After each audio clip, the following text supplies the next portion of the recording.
Amazing world के मौजूद नाजरीन, आप देख रहे हैं इस वीडियो का पार्ट 1। पार्ट 2 के लिए दिए गए आई के बटन पर क्लिक करें या हमारा चैनल विजिट करें।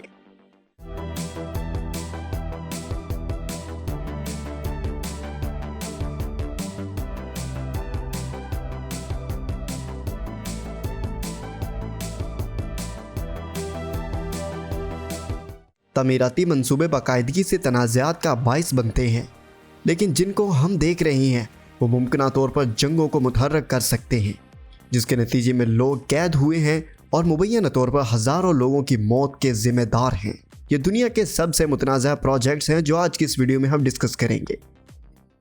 तो शुरू करते हैं नंबर 4 से। ट्रंप की दीवार मैक्सिको।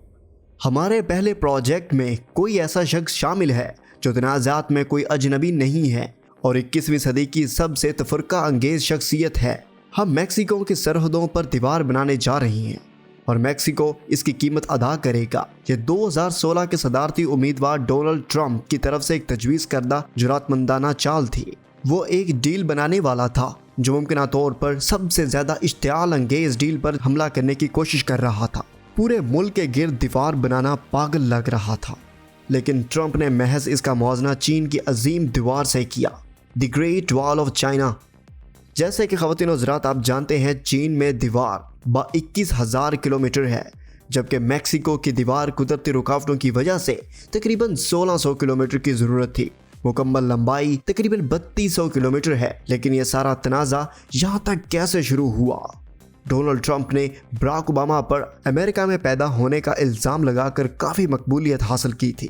इसने अमेरिका से तमाम मुसलमानों पर आर्जी पाबंदियां लगाने का मुतालबा किया था और मैक्सिको की दीवार आग में ईंधन डालने के मुतरादिफ थी। 2015 में ट्रंप ने एक तकरीर में कहा, जब मैक्सिको अपने लोगों को भेजता है तो बेहतरीन नहीं भेजता।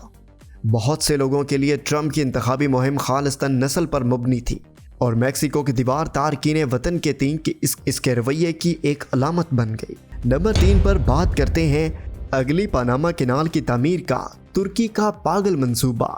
हमारा अगला प्रोजेक्ट तुर्की में है, जहां काम ने इस मेगा प्रोजेक्ट पर तनकीद करने पर 10 अफराद को कैद किया था। ये 10 अफराद रिटायर्ड एडमिरल्स थे जिन्होंने मंसूबे के बारे में तशवीश का खत भेजा था।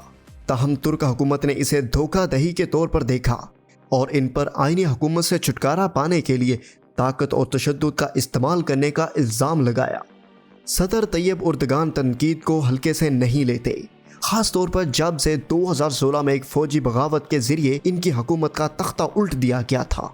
तुर्की की एक भरपूर तारीख है, लेकिन तुर्की जैसा मुल्क, जैसा कि हम जानते हैं कि यह सिर्फ 1 सदी पुराना है, लेकिन तुर्की मुल्क जैसा कि हम जानते हैं कि सिर्फ 1 सदी पुराना है। इसने 1923 में आज़ादी हासिल की और इसकी फिजा सालगिरह को खास बनाने के लिए तैयब उर्दगान ने कई बड़े बड़े मंसूबों पर अपनी नजरें रखी। इससे ज़्यादा मुतनाज़ा नहर इस्तांबुल किनार रही है।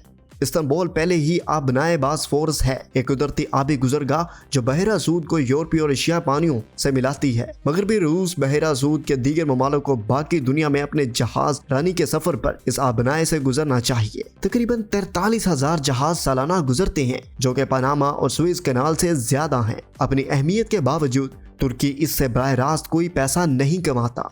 इसकी वजह 1936 में मुल्क का मुआहदा है, जिसे मॉन्ट्रेक्स कन्वेंशन कहा जाता है। अमेरिका और सोवियत यूनियन ने तुर्की को आबनाए बासफोरस का कंट्रोल देने पर इत्तेफाक किया, जिस पर चैनल पर फौजी मौजूदगी भी शामिल थी। तुर्कों ने क़याम अमन के दौरान तमाम जहाज़ों तक मुफ्त रसाई फराहम करने का फैसला किया। यह बहरा सूद के गैर ममालिक के जहाज़ों के अलावा है जिन्हें वहाँ से गुजरते वक्त पाबंदियों का सामना करना पड़ता है। लेकिन यह मुआहदा, जिसने दूसरी जंग अजीम के दौरान तुर्की का अमन महफूज किया था, अब तुर्क को मजीद परेशान कर रहा है। अपने पानियों के जरिए बैन अल-अक़वामी तजारत से अरबों की आमदनी का तसव्वुर करें, फिर भी आप इससे कोई पैसा नहीं कमा सकते। फिर 2011 में एक दिन तैयब उर्दगान, जो इस वक्त वजीर आज़म थे, इनको ख्याल आया, अगर हम इस्तांबुल के दूसरी तरफ एक नहर बनाएंगे तो क्या होगा। इस ऐलान ने काफ़ी हलचल मचा दी, यहाँ तक कि उर्दगान ने इस मंसूबे को पागल करार दे दिया।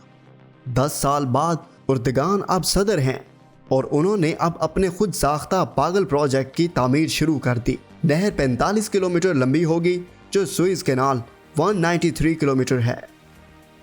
पार्ट 2 के लिए दिए गए आई के बटन पर क्लिक करें या हमारा चैनल विजिट करें।